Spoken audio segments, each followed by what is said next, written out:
Olá, matemático empenhado. Tudo bem? Bem-vindo ou bem-vindo de volta ao nosso querido podcast Matemática, onde discutimos fatos matemáticos e curiosidades. Hoje vamos falar sobre o capítulo 4 do livro Desbravadores da Matemática de Ian Stewart, chamado Inovador do Infinito, que fala sobre Madhava de Sangamagrama, que foi um dos maiores astrônomos e matemáticos indianos medievais. Ele nasceu em Sangamagrama, em Kerala, na Índia, em 1350 e morreu na Índia, não se sabe exatamente onde, em 1425, aos 75 anos de idade. Para começar a falar, na verdade, das descobertas matemáticas de Madhava, eu queria ler uma frase para vocês. Deuses, olhos, elefantes, serpentes, incêndios, qualidades, Vedas, nakshatras, elefantes e braços. Os sábios dizem que esta é a medida da circunferência quando o diâmetro de um círculo é 900 bilhões. Tá, antes de você me chamar de louco, deixa eu explicar o que é esse monte de palavra solta. Bom, primeiro de tudo, essa é a tradução de um texto de um poema sobre o Pi, escrito pelo próprio Madhava, por volta de 1400. E cada uma dessas palavras soltas que eu disse, então, deuses, elefantes, serpentes e assim por diante, são símbolos numéricos que teriam sido desenhados como pequenas figuras de representação e coletivamente representam um número que de trás para frente é 282 bilhões 743 milhões 388 mil 233. Então, 282 743 388 233, que dividido por 900 bilhões dá 3,1492653592222 aí vai ao infinito. E esse número deve te parecer familiar e se você acha que o número é familiar, você não está viajando, faz sentido, porque a razão desse seu possível conhecimento do número é porque Pi é 3,1492653589793 e assim já sabemos que o Pi tem casas infinitas, né? Esses dois números coincidem até 11 casas decimais, arredondando 589 para obter 59 para a 10ª e 11ª casa. Na época, essa foi a melhor aproximação do Pi conhecida, encontrada por Madhava de Sangamagrama. Por isso ele é tão importante e tão conhecido como um dos melhores matemáticos, ou até mesmo o melhor matemático da Índia medieval. Como os trabalhos de Madhava e as descobertas dele nem todas foram escritas e documentadas, algumas se passaram com o tempo apenas por comentários e de boca a boca, alguns trabalhos dele podem ter se perdido, mas daqueles que se tem conhecimento hoje em dia, a maior realização dele foi ele ter descoberto o que no Ocidente a gente conhece como séries de Gregory para a função tangente inversa, levando as expressões para Pi como séries infinitas. E as descobertas mais impressionantes são séries infinitas para as funções trigonométricas seno e cosseno, descobertas no Ocidente mais de 200 anos depois por Isaac Newton. Focando um pouquinho mais agora na vida, quem foi Madhava, não se sabe muito, porque de novo não há muitos documentos escritos sobre a vida dele, sobre as descobertas dele, mas o que se sabe é que ele viveu na aldeia de Sangamagrama, e esta é convencionalmente adicionada ao nome dele para distingui-lo de outros Madhava da Índia, como o astrólogo Vidya Madhava. A aldeia tinha um templo dedicado ao deus Sangamagrama, e sabe-se que ela ficava perto de Cochin, no estado de Kerala, na Índia, que na fase final dos tempos medievais foi um viveiro fértil de pesquisa matemática. Sabe-se que a maioria dos primeiros matemáticos indianos nasceram no norte da Índia, mas por alguma razão desconhecida, Kerala passou por um renascimento intelectual durante a Idade Média. E no tempo que ela era vista como um ramo da astronomia, Madhava fundou a Escola de Kerala de Astronomia e Matemática, que incluía um número de matemáticos extraordinariamente profícuos, como Parameshvara, um astrônomo hindu que usava as observações de eclipses para verificar a previsão dos métodos de cálculo da época e escreveu pelo menos 25 manuscritos. O Kalalur Nilakanta Somayadi, que escreveu um importante texto de astronomia, o Tantra Sangraha, em 1501, que é constituído por 432 versos em sânscrito organizados em 8 capítulos, e incluiu de forma particular suas modificações da teoria do grande matemático indiano Aryabhata sobre o movimento de Mercúrio e Vênus, e também escreveu um comentário extenso em outra obra de Aryabhata, onde ele debatia a álgebra. O comentário se chama Aryabhatiyabhasya, e ele debatia a álgebra, a trigonometria e séries infinitas para funções trigonométricas. Outro matemático que estava na escola de Madhava era o Jyesthadeva, que escreveu o Yuktibhasa, que é um comentário sobre o Tantra Sangraha, que acrescentava provas de seus principais resultados. E alguns consideram este comentário o primeiro texto de cálculo da história.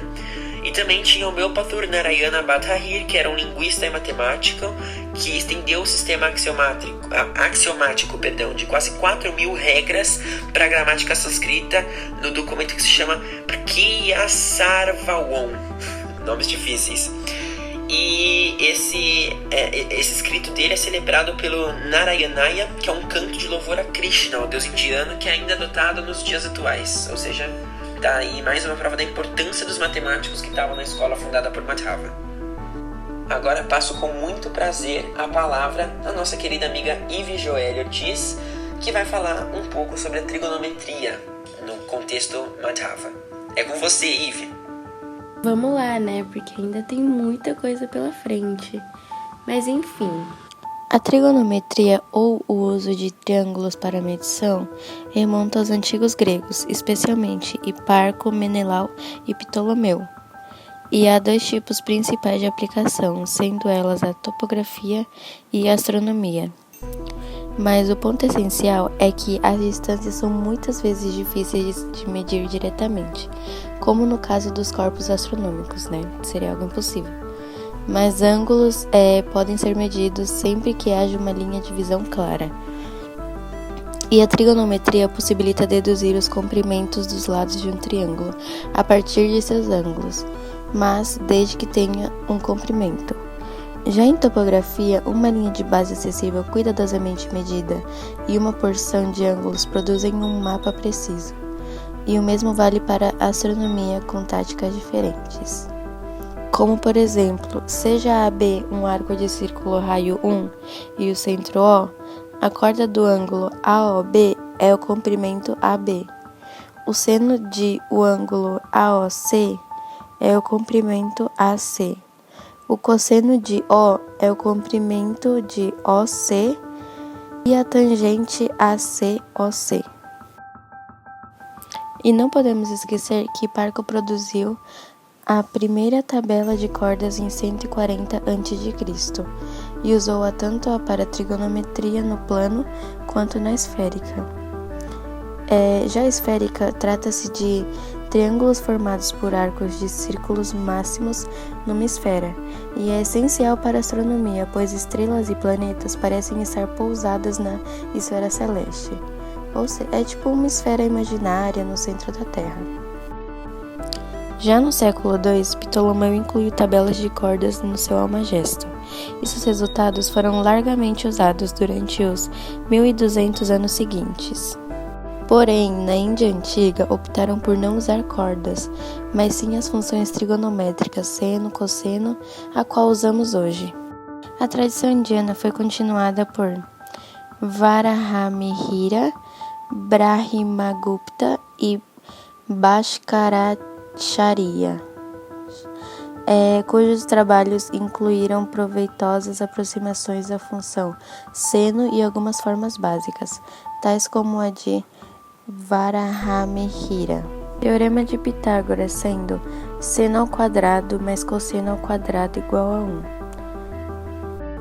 Mas Jyesthadeva e Yuktibhasa descreveram uma série de comentários atribuída a Madhava, como por exemplo, o primeiro termo é o produto do seno dado pelo raio do arco desejado dividido pelo cosseno do ar.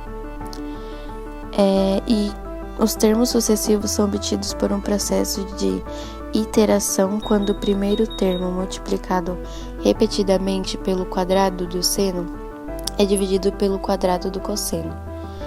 todos os termos estão divididos pelos números ímpares 1, 3 e 5, e o arco é obtido somando e subtraindo.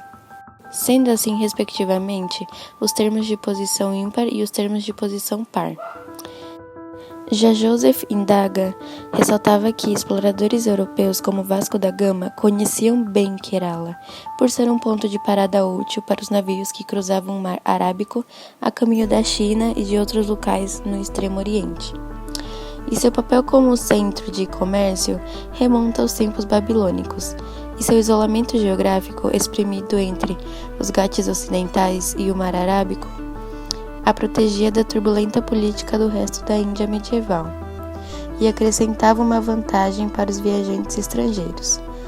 E parece que essa parte da tecnologia de Kerala e seus bens abriu um caminho para a Europa naquela época. O trabalho de grandes figuras indianas como Aryabhata e Brahmagupta foi reconhecido há muito tempo na Europa. As realizações da escola de Kerala receberam a atenção do mundo acadêmico europeu pela primeira vez em tempo relativamente recente. Já em 1835, quando Charles Wyche escreveu um artigo sobre 4 importantes textos, como por exemplo o Tranta Samgraha de Nilakanta, o Yuki Tibasha de Jagata Deva, o Kana Padati de Puktuma na Somaji e Sadra Tanama de Sankara Varman. Wyche pôs a raposa no galinheiro com a alegação de que o Tantra Samgata contém a base das fluxes, termo usado por Newton para o cálculo, localizado no capítulo 7. Na época em que a Companhia das Índias Orientais controlava o comércio com a Índia e o próprio país era visto como maduro para a conquista, esse argumento caiu como um balão de chumbo. A matemática de Kerala foi essencialmente esquecida. Mais de um século depois, na década de 1940, sua natureza inovadora finalmente ressurgiu numa série de artigos de Kadambur, Rajagopal e colaboradores, analisando a matemática de Kerala e demonstrando que os matemáticos hindus haviam chegado a números resultados